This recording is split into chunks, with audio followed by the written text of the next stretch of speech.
Hello, good morning, good afternoon, or good evening. It's so nice to have all of you with us today. Today we have Jacob Small with us, and he is going to be continuing our conversation that we've been having about Dynamo. And so today we'll talk about, or Jacob will actually talk about the anatomy of a node, which is the building blocks of Dynamo. So hopefully you've brought your questions and you're ready to go. While we're waiting on everyone to join, because I do see the numbers rising quickly, I do want to know where you are joining us from. So if you could go into the question panel and type really quickly where you're coming in from. I see David is coming from Pennsylvania. Nice to have you. Jeff from Seattle. And sorry, my eyes are going blurry on me all of a sudden. Adam from Houston. Jimmy from Virginia, Rice from Los Angeles, or Rick from Los Angeles, sorry. Sophie from, whoops, it's moving on me too quickly. I've lost where Sophie was coming in from, sorry. Oh, there she is, from Canada, from Quebec. Nice to have you with us. Usama from Minnesota, it looks like. Megan from Missouri. Garrett from Utah. I'm also coming in from Utah, so it's nice to have another Utah here. Raiders from Orlando. Nathan from Toronto. Michael from Sacramento. Sean, also from Utah.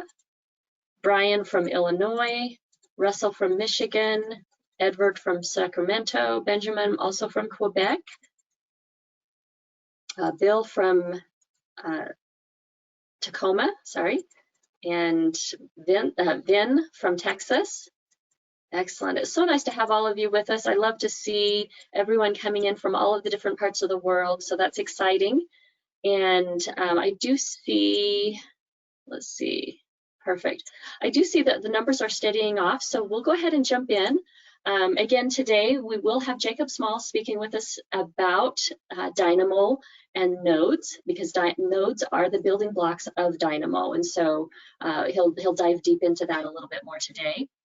This is a series of generative design, and so you can see today again what we're talking about, but the next few weeks we'll still continue this conversation with the exception of November 17th. November 17th will be live from AU and hearing from customers just like you.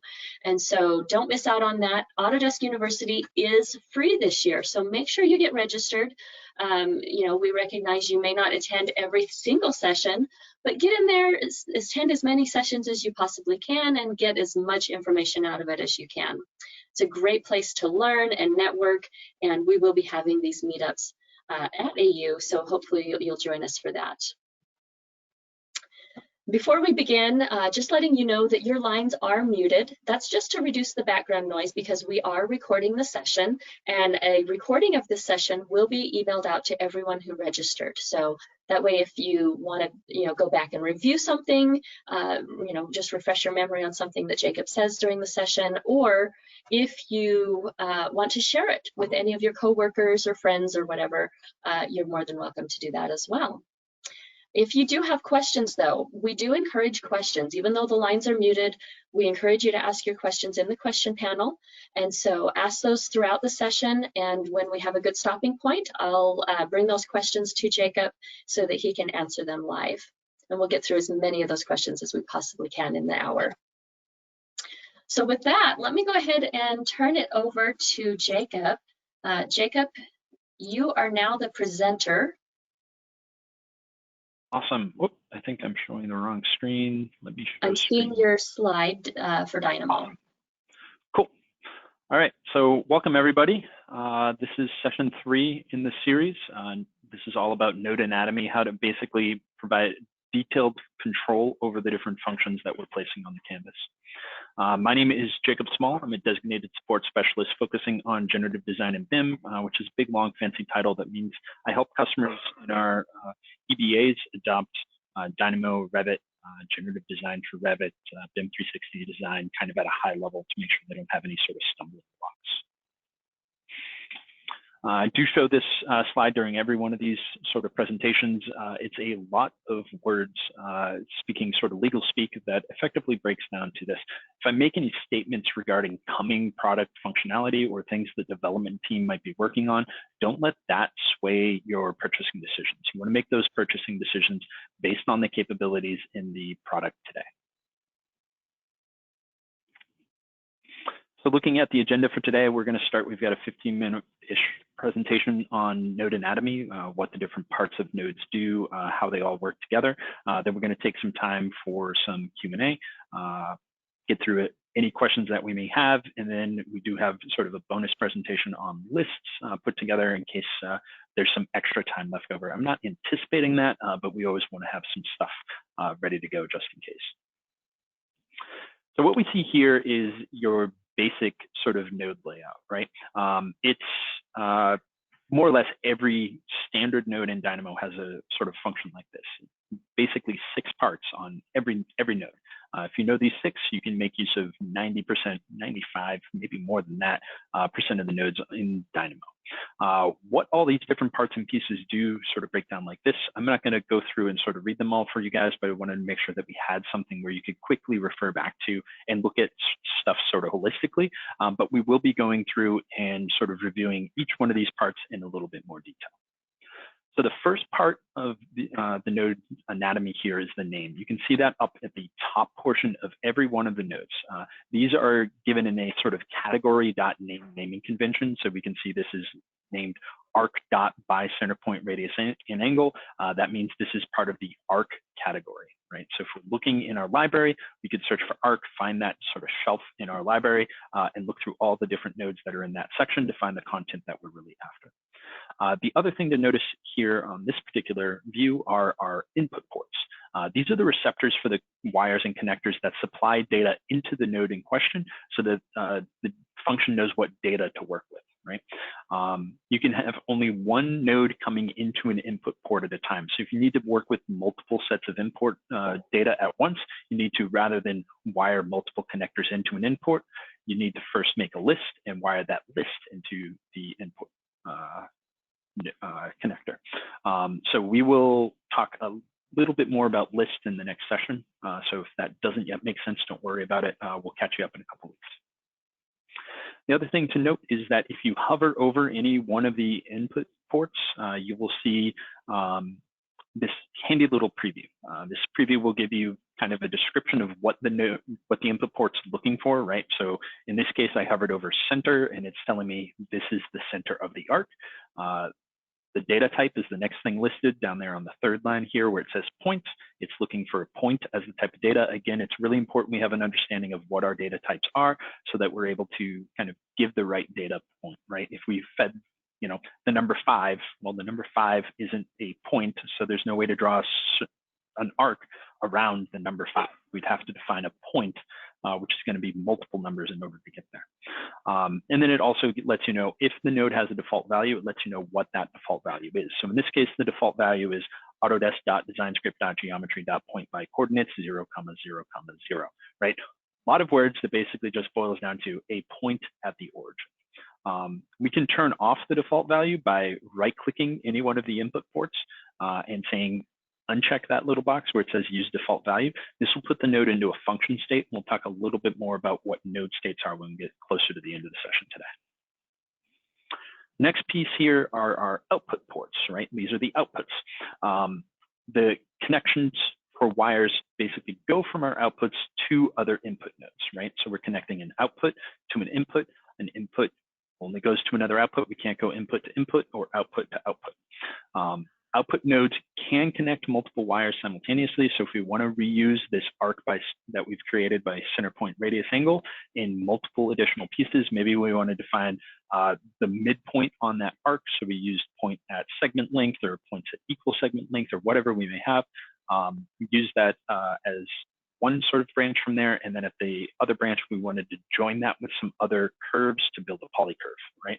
So we could wire that into multiple connections at the same time without having to sort of split stuff up, which is really, really handy. Number 4, the 4th thing on the list here is the main body of the node. This is kind of the the meat of it, right? And what's interesting about this particular piece and why this is really worth understanding is you get a whole bunch of options when you go through and right click on the node itself. So when we right click there, we get all of this stuff that lists through here. It's a lot. We're going to break it down kind of piece by piece. So the first piece on here is to remove. This is basically like highlighting the node and then hitting delete on your keyboard. It takes it right off the canvas. It ceases to exist, right? The second piece is to create a group. This makes a new group containing whatever nodes you have selected. Create a group is a really, really useful thing to take the time to do. It's probably the best way to document your nodes and keep the content sort of running smoothly. Number 3 is remove from group. So if you've decided I don't want this node in that particular group anymore, maybe you want to move it to another group, maybe you just want to break it out entirely, you can certainly do that by right-clicking on the node and saying remove from the group. It will be grayed out though if the node's not currently contained in a group, which is what we're seeing here. Number 4 is add to groups. This will add the selected node to the selected groups. It's important sort of the order of operations here. The first thing you want to do is select the group that you want to add the nodes to. Then you want to select whatever nodes you want to add. And then you want to right click on the nodes, not on the group, right? This kind of makes sense when you read that through. We can't add the group to the group, but we can add the node to the group, right? So hopefully that'll keep you guys from right clicking on the wrong piece and potentially losing your entire selection, right? So always right click on the node to add it to the group. Number 5 is our lacing. This allows us to adjust the lacing options between auto, shortest, longest, and cross-product lacing. We're going to talk more about lacing in the coming sessions, but for now, you just sort of need to understand that's the way Dynamo is going to handle for loops where the length of the different lists are of variable size. Number 6 is our freeze capability. So freeze will basically stop a node from executing. If you freeze a node before you've run your graph, it will just continually output nothing. If you make a modification to the node and run the graph so that it has an output and then freeze it, it will just continually only provide that output. It will not update no matter how many times you change those input nodes. This is a great tool for sort of troubleshooting if you want to debug a graph where for some reason this graph is locking up somewhere in this massive string of nodes, you know, from node 1 to node 900, there's a problem and we need to understand where it is. You could go through and you could freeze at, let's say, the 10% mark, and that will stop that 10th node in the sequence or 100th node in the sequence where I said 900.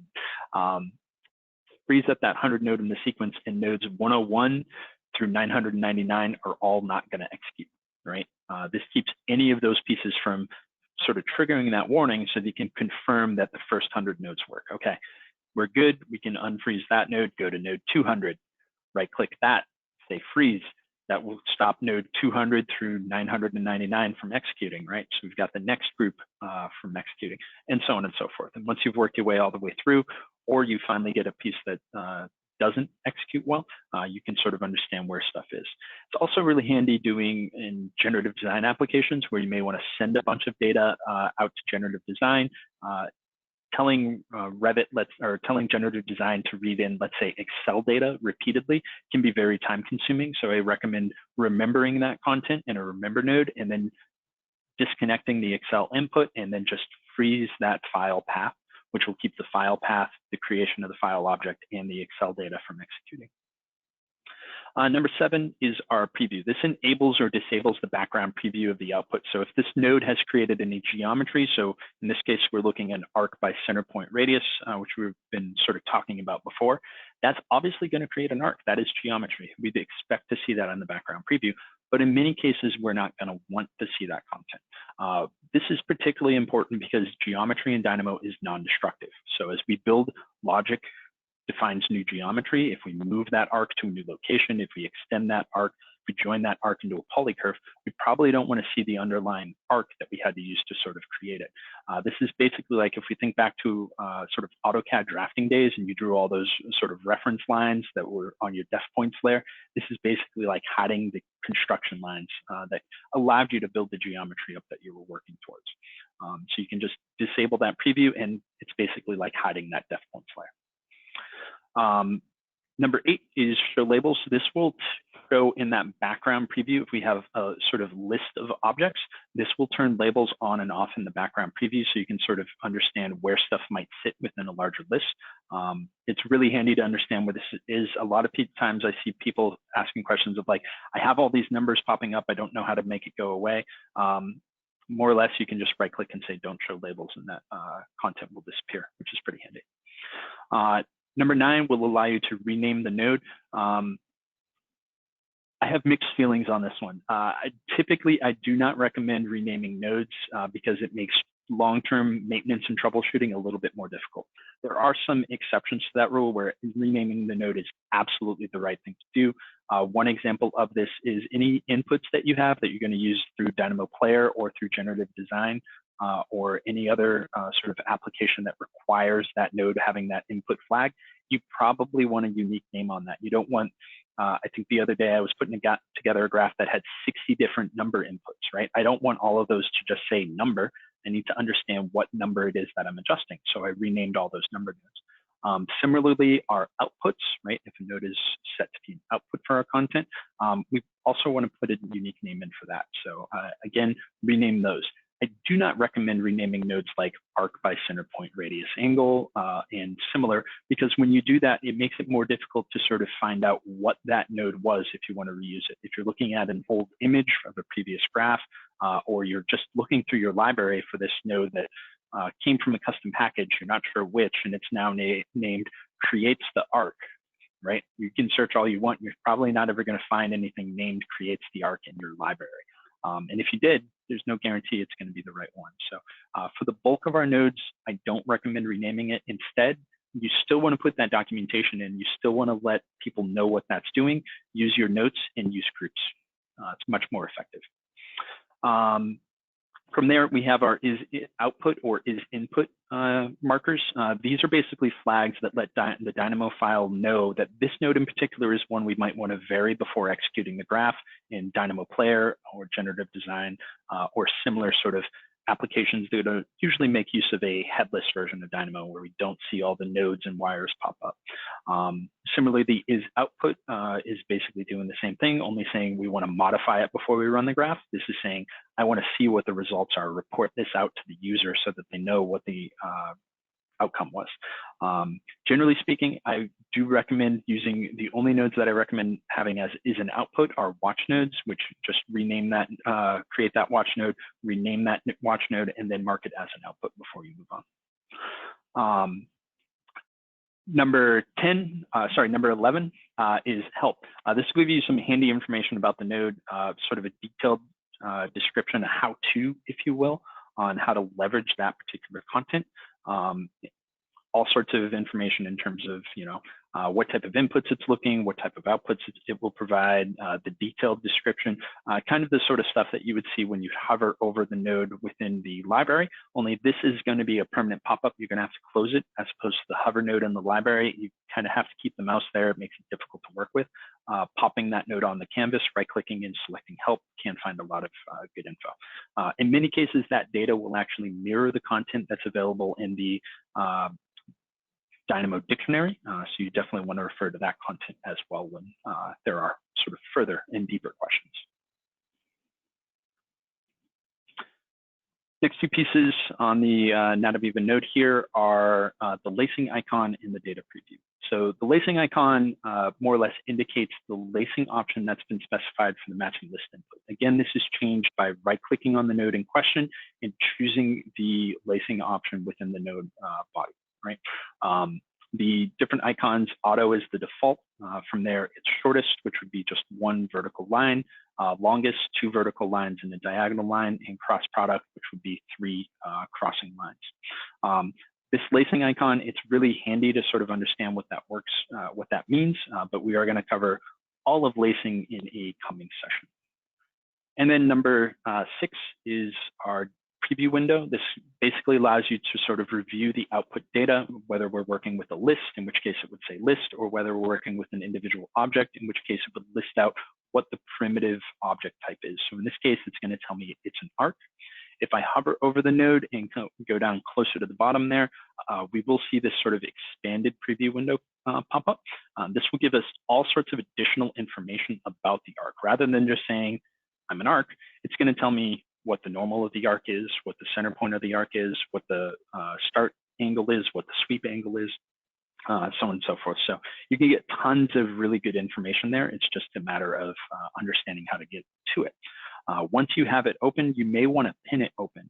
When you do that, it's basically going to expose the same sort of content as if we had wired a watch node onto the canvas, but with the advantage of this, that data is sort of tied to that one particular node. We can turn that off and on as needed, expand it out, pack it down as we go through. This capability to sort of pin that open really comes in handy when you start to work with more complex lists and data structures, where you might want to sort of understand a little bit more about how many things do I have, what are the sublevels of my list, so on and so forth. And again, we'll talk more about lists in the coming session. Now let's get into node states. So there are 8 different node states. It's a pretty big list, but more or less, once you understand that other content in this that we've presented today, you basically know how to do more or less everything in your larger graph sort of setup. So it's important that we understand how to identify these, understand what they mean. The other thing to keep in mind is it's possible to have sort of hybrid combination node states where something's a little bit of this and a little bit of that as it sort of works its way through. We're going to talk about these in terms of just the singular rather than getting into all the many different permutations that we can have, but it is possible to have a inactive frozen node with no preview, right? More or less learn the sort of primary, and those secondary options will sort of become a little bit more apparent to you as you go. So the first node state is an active node state. This has sort of that deep dark gray background, and the text is in the white. This lets you know that the node is well connected and has all the inputs it needs in order to sort of process its data. Dynamo is saying, yep, things look okay here, nothing to worry about. I do still recommend sort of double checking the data that you're getting, making sure you're getting sort of the type of output you're expecting. But for the most part, this is less of a concern than many of the other error states that you may, or node states you may see on here. Number 2 is an inactive node. Anytime you see that sort of light gray name, it's closer to the body of the node, and we get that darker text like this. That is saying this node isn't actually going to be able to run any data. It's not in a sort of functional state. Instead, it's or a functioning state. Instead, it is a function itself. This is a node that could be applied to additional data with a node like a function.apply or list.map kind of nodes.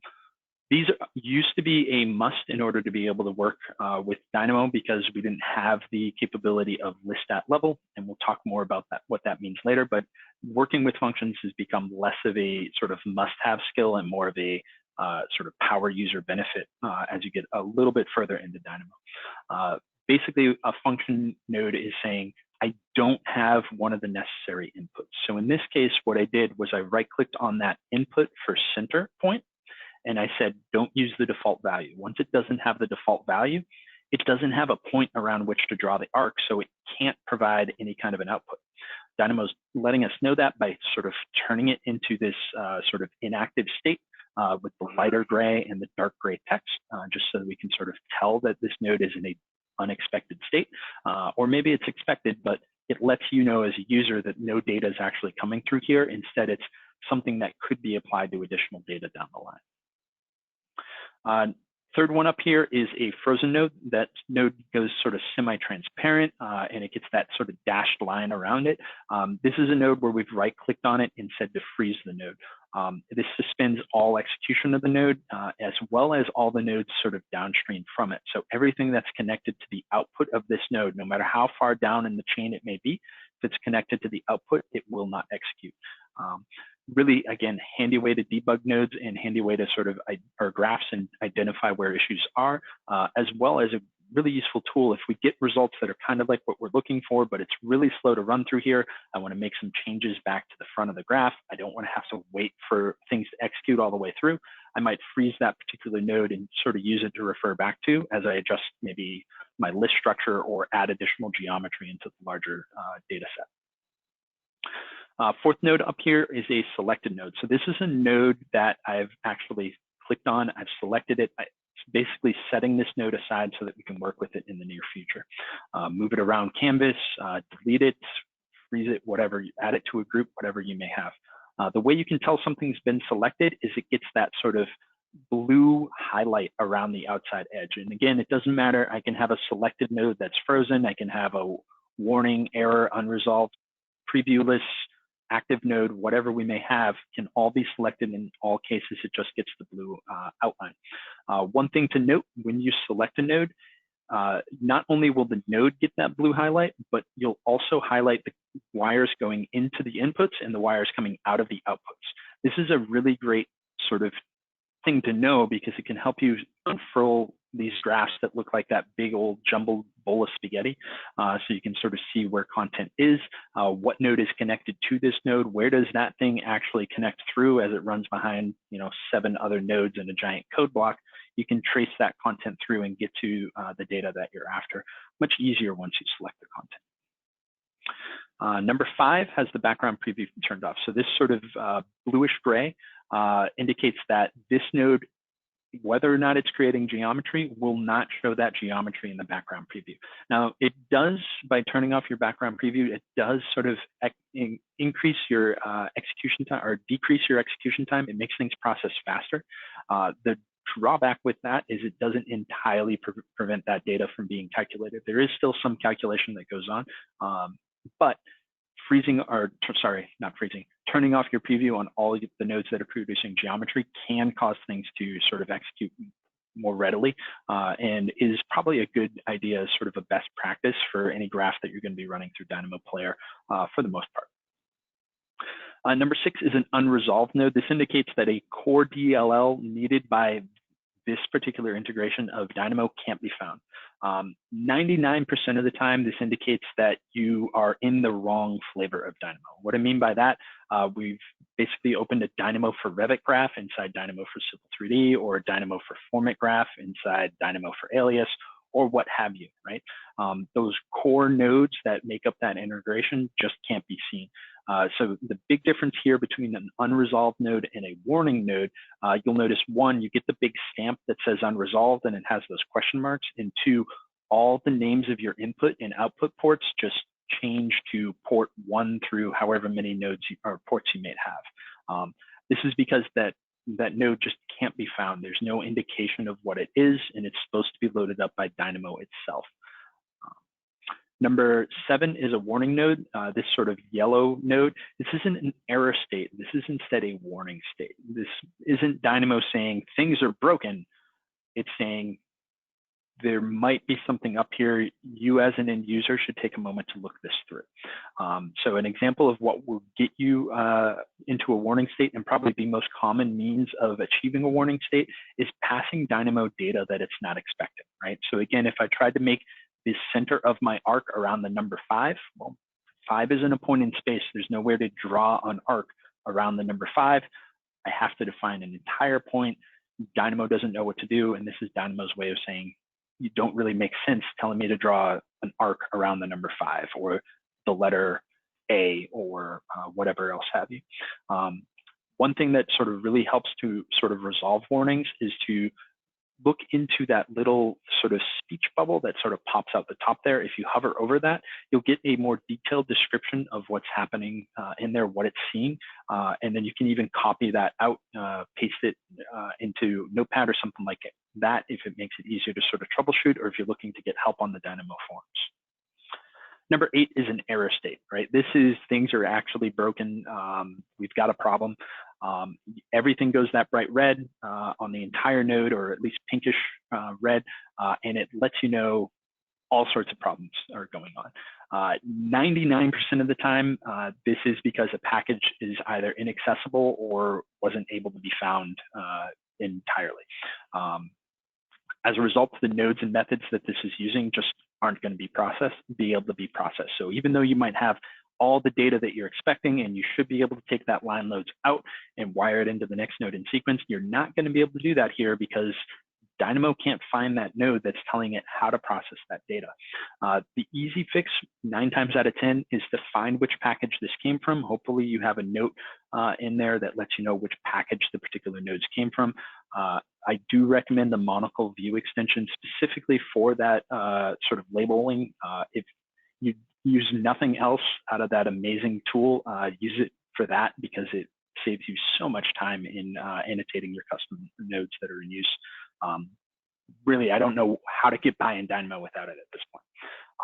So absolutely make sure you're noting that up. That way you can go in, go to the package manager, download the package that's missing, put the node that the node at that point should become resolved. You should be able to work with it without any issues. There are some cases where those error states will be a little bit more persistent than just installing the right package, but for the most part, that will be a great first step for troubleshooting. Beyond that, I'd recommend reaching out for help on the Dynamo forums or contacting Autodesk support. All right, wanted to give a couple learning resources. We decided we were going to do this before the questions this time out, Sol and I. So here we are, looking at the resources we have. First one, basic Dynamo information. Dynamo's home on the web at dynamobim.org. You can look closely at the blog, dynamobim.org/blog. All sorts of great resources there, great examples of stuff people have done with Dynamo and with generative design and things that are coming up. Really great source of just general Dynamo community news.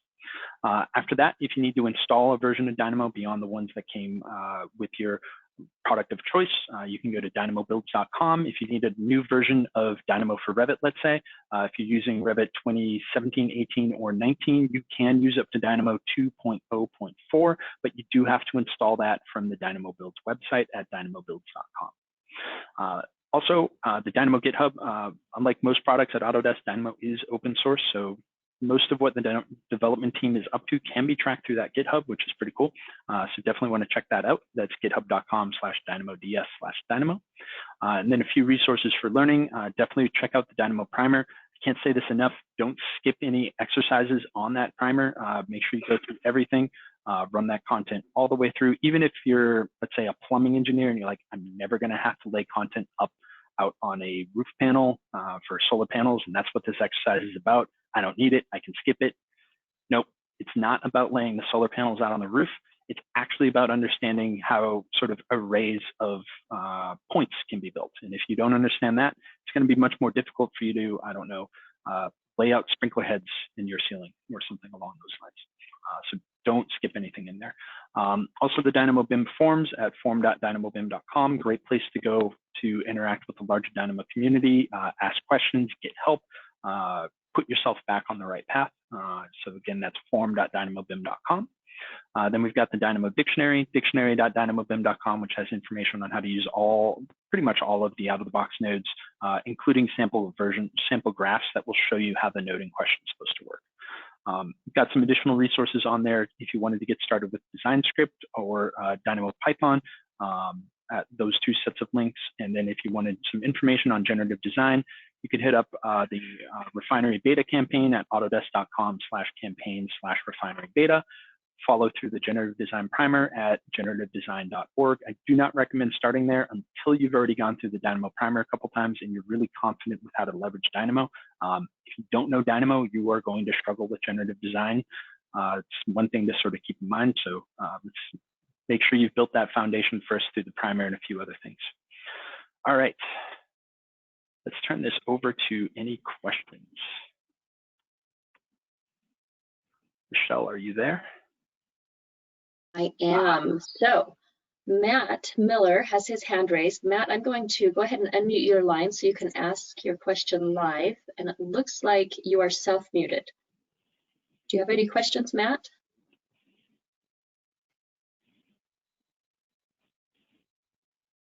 Maybe not. Okay, maybe he raised his hand by accident. Let's go to Don Luther then. Don, I've unmuted your line. Do you have a question for Jacob? Oh, he's unraised his hand. Okay.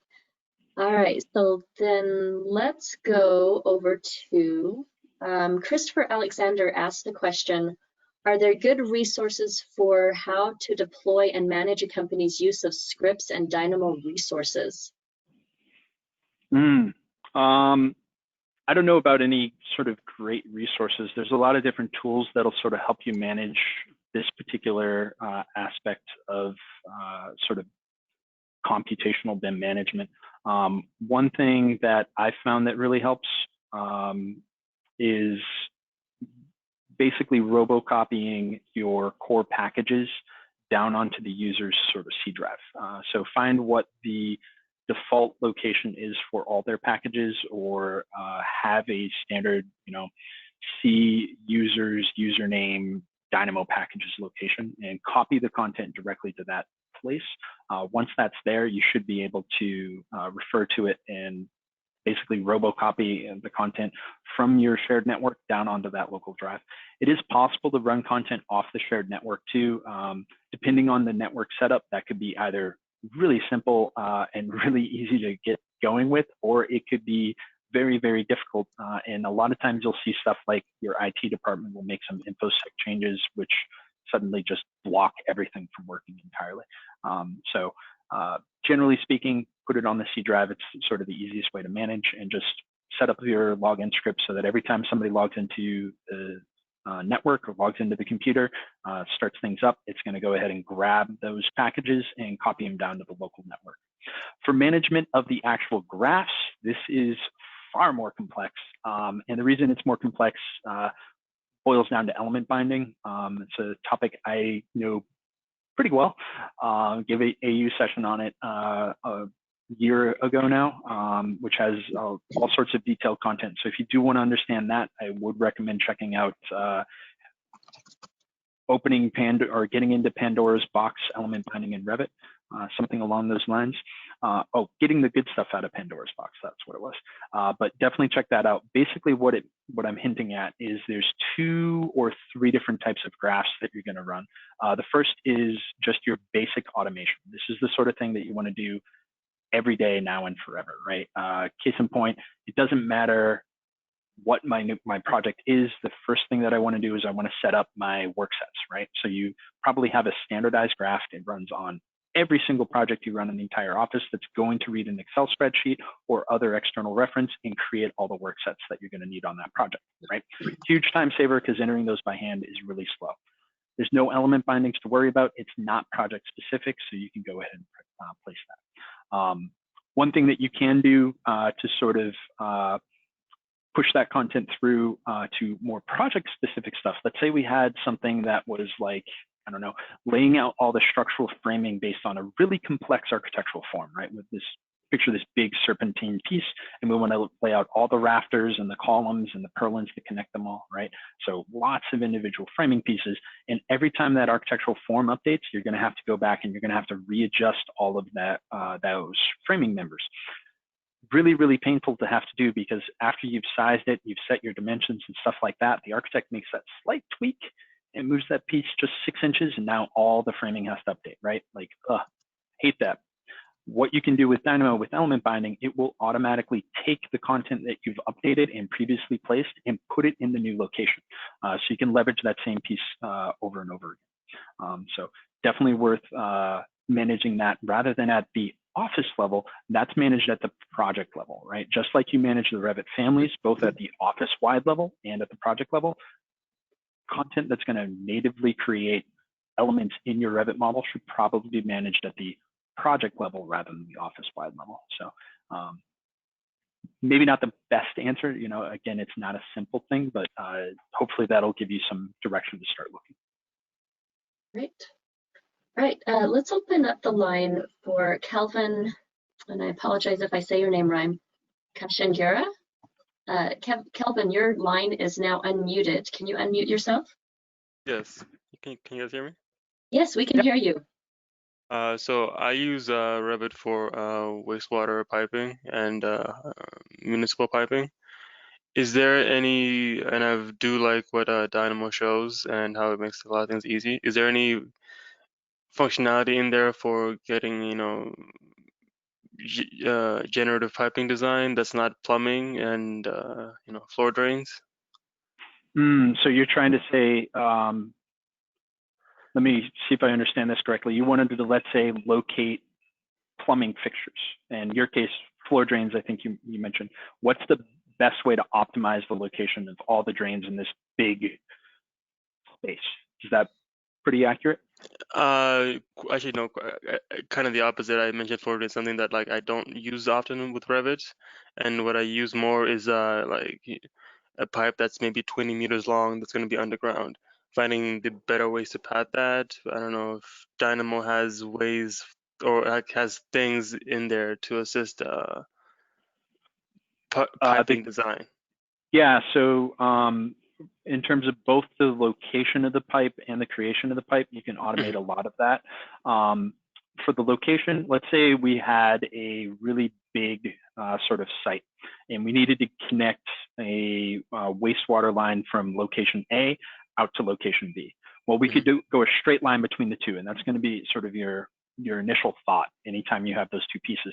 But it winds up that there's a whole bunch of different terrain in there, and how many streets and sidewalks do we have to cross? How many trees are going to be in the way? What if we did sort of a U shape instead? Is there a cost savings there, right? We still have to start and stop, but there's basically infinite different arcs that can connect those two pieces. You could leverage generative design to basically put together a series of cells on the site, assign a cost to each individual cell, and then have generative design draw a few different splines, evaluate each one in terms of what the connection could be, how many different, what's the total length of pipe, how much dirt do I have to dig up, what's the cost of digging up that dirt based on the known site conditions, how many different obstacles do I cross, how many trees are in the way, how many different properties are involved, so on and so forth, and evaluate it to sort of help you understand the right location to put that content. Once that's done, you can then bake that out into either, assuming you're in sometime in Civil 3D at that sort of scale, or if you're in Revit, create pipe contents or polylines or whatever have you within your design process that allows you to sort of continue to refine and develop your content. Okay. Yeah, So, thank you. That no because problem. I've seen what Dynamo's done. It just seems mainly structural stuff where you have an array of stuff where it's continuous. But if you have one thing that has to work once. Yeah, there are some AU classes coming up that will tell you a little bit about how to do this. In particular, you can search for the session I'm giving this year with Alexandra Nelson of Perkins Eastman. It's generative design at Hogwarts using tech instead of magic. And we'll talk, yeah, it's a fun one. We'll talk a little bit about sort of site scale urban design or site scale generative design at that point. We won't be doing linear structures because it's not as Harry Potter tied in, so couldn't really do that. But we will be doing some other content, and I think you can take the concepts that we'll present there and use that to inform your sort of site piping. Thank you. No problem. Great question, by the way. Okay, let's go ahead and take Edward's. Edward says, you mentioned Monocle. Any other great beginning packages? Ooh, that's a good one.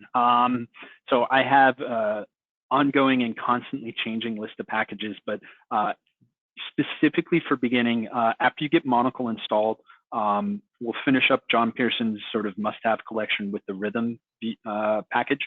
That is a great sort of utility Revit package. So if you're doing Revit interaction, you need that almost certainly. Whether you're in Revit or not, if you're in Civil 3D, if you're in Dynamo for Alias, Dynamo for Format, Dynamo Sandbox, Monocle, every time. Another great package that I learned so much over the years from is the Clockwork package from Andreas Dykman. Amazing content, tons of nodes, and what's really great about that is he's not migrating those over into zero-touch nodes, which are nodes that we cannot open up and see how they work. Andreas's stuff is primarily Python-based for the most part, or maybe just standard nodes based. So you can double-click on any one of those nodes, open it up, see how it works, take it apart, and learn, what can I do with this? What else could I tweak? Could I borrow this little chunk of code there and reuse it to do this other thing that I hadn't seen a solution for? So that's definitely a great one. A similar, in that similar vein, the Genus Loki package, which is a must for sort of dealing with materials in Revit. I love the IMI Power package from Taco Power. Anytime you're doing anything with mechanical, electrical, plumbing fixtures, that's the first place I go to. There's also Dyna MEP is another good package for that sort of stuff. Archilab package by Conrad Soban. Again, great utility package for pretty much anything in Revit. The Bimorph package. Really, there's so much. More or less, I have to install a new version of Dynamo like once a week. And when I do that, the first thing I do is I basically just go to dynamopackages.com, grab the 10 most downloaded and just put those in there. You're going to find that they're absolutely pay dividends.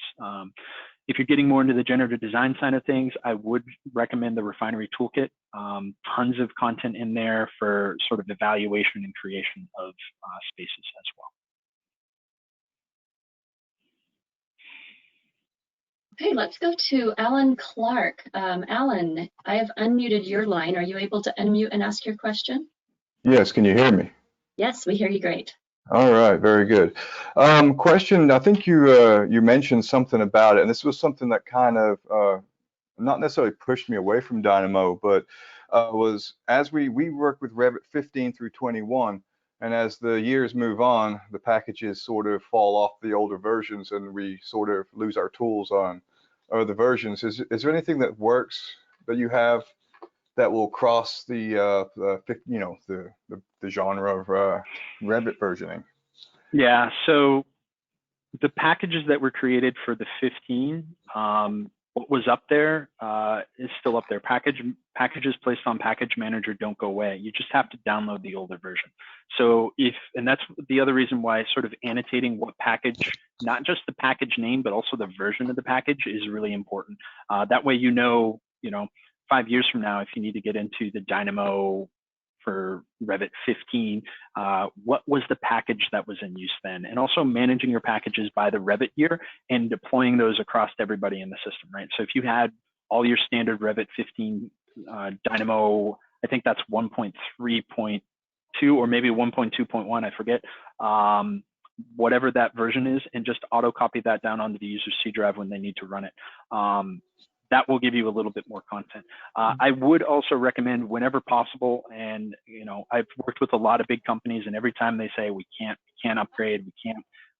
When you look at it, you're actually going to save a lot more time versus going through the hassle. And in some cases, that's not possible, but whenever possible, get into the newer version. Yes, there's some time that's lost, but if you're saying I need Dynamo for Revit 2015, you're actively producing enough work that you're going to save the money in the upgrade, even with the pain that can be the text update between 16 and 17.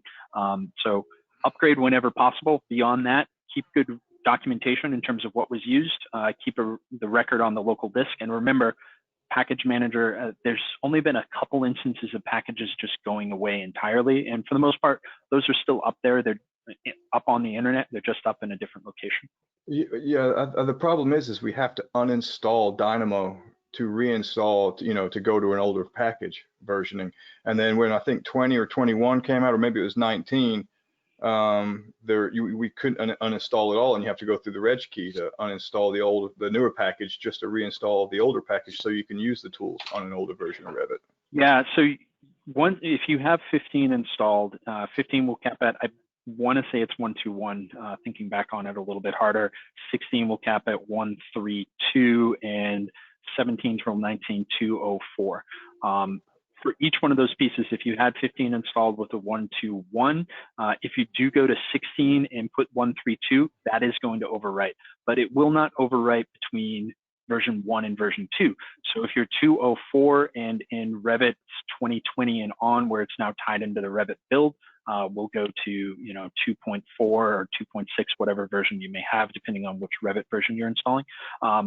You won't see the 1.2.1 stuff go away. The 1.34 can overwrite the 1.2, which is I think what you're referring to there, but you shouldn't see those sort of mixes on the other versions.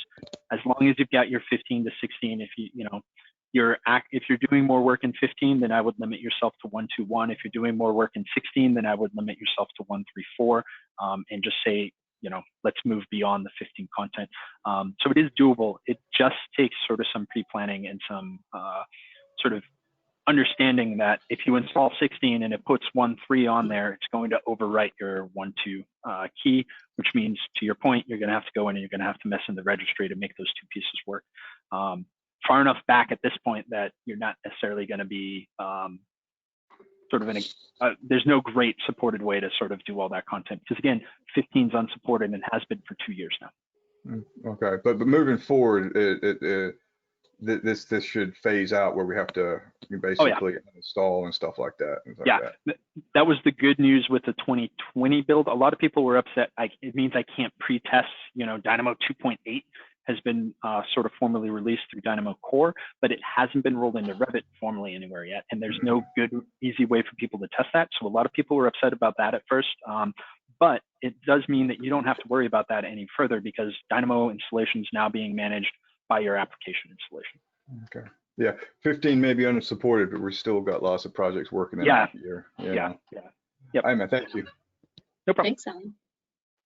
Okay, let me go ahead and open up Brandon McCoy's line.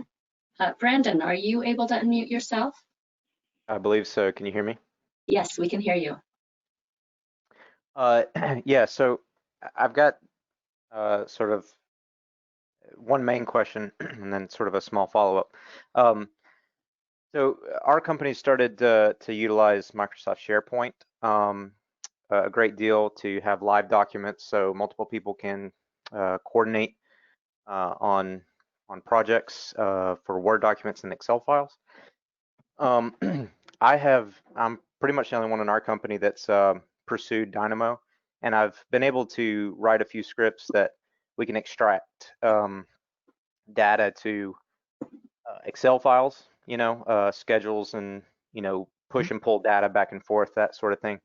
Is there a way to push or pull data to a file that's on the web, like an Excel file that's stored on the web, as opposed to your server or C drive?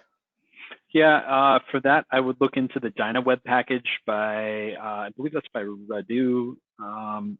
Not sure, so I won't say any further name in case I'm crediting the wrong person. But yeah, DynaWeb has great interoperability for sort of being able to write to that sort of content. I've seen people use that package for, you know, generating a Slack message every time a certain event happens that Dynamo's monitoring and content like that. So you can certainly do it. So in your case, where you have, let's say, web sort of portal file that's storing your content, you can push the content there. I've also seen people leverage similar packages to move content out to Google. I think Google calls it Sheets or Numbers. I forget which. Yeah, I have seen people leverage that same idea. I don't believe it's the same package, but the same idea. And if you search the Dynamo forum, there will be some good examples of both of those for you. Okay, great. And then the other small follow-up was, have the AU classes posted yet? And if not, when will they be posted? So the classes have posted. There is no registration this year, which is a little bit different. But the classes are up there. You can browse through them. The reason there's no registration is because it's sort of, you know, view on a little bit at your own time and then come to the Q&A as needed. Because everything's sort of pre-recorded and digital, which is pretty cool. Means a lot more people are going to be able to consume this sort of content than ever before, which I'm really excited for. So yeah, if you go to the AU 2020 website on the web portal, you should see that content sort of listed. You can search for the sessions, and once everything's sort of been processed by the AU team and put up on the web, you'll be able to start downloading and consuming stuff. Awesome, thank you. Yep. No problem. Okay, great. Let's see, let's go to Dagu's question. Is content just packages or scripts too? Both. Yay. So there's 4 different things that you sort of have to understand in terms of content. The first are nodes. These are custom nodes that perform routines that can be shared with individuals. This is sort of one-off. Nodes can be put together in a package, which can then be shared en masse all the nodes that are in the package to individual users at your company or to the larger web through the Dynamo Package Manager portal. Graphs, in many cases referred to as scripts, are basically the collection of nodes that run content. So again, there's three different sort of types. The primary two are going to be sort of the quick automation. It's constant, it's consistent. It doesn't matter which project I'm on. It's always going to be the same. Those I recommend running through Dynamo Player. And then there are the create project specific element pieces that I recommend running through Dynamo itself, so you can make use of element binding. Your packages you want to store on the network somewhere and distribute to the local system through sort of a robocopy as part of the user login. And your graphs you want to store on the network for Dynamo Player, just in a shared location, just like you might have all your Revit, standard Revit families. And your project-specific ones, I would put in a project-specific folder so that they're able to make use of the element binding. So 4 things, not 2. Excellent. And Matthew asked the question, in what situations would you say it makes sense to combine nodes into single custom node? If I'm going to run stuff repeatedly, if I'm going to have to use that one sort of combination nodes in 20 different packages, absolutely every time. If I am leveraging Python nodes, I don't recommend leaving Python nodes floating free in your graphs, because that means every single time well, one, it means you don't have element binding in a true sense very well, and 2, it means when I have to eventually update that node to be Python 3 compatible, I'm going to have to find every instance of that graph everywhere it's ever been saved and update it. Alternatively, I can just have a new version of that package that works for Revit 2029 or whatever version. I'm going way out in the future because I don't know when. Might get that new Dynamo Python version. We can sort of consume that, update that there, and then everybody who runs that version of Revit, we get the Python 3 version. Everybody who's in the previous version of Revit, just like that gentleman we were talking before, where he's got Revit 2015 stuff that he has to maintain all the way through 2021. How do you sort of juggle that? Keep a separate version for every year. You could upgrade the package just for Revit 2029 and read that content down from there.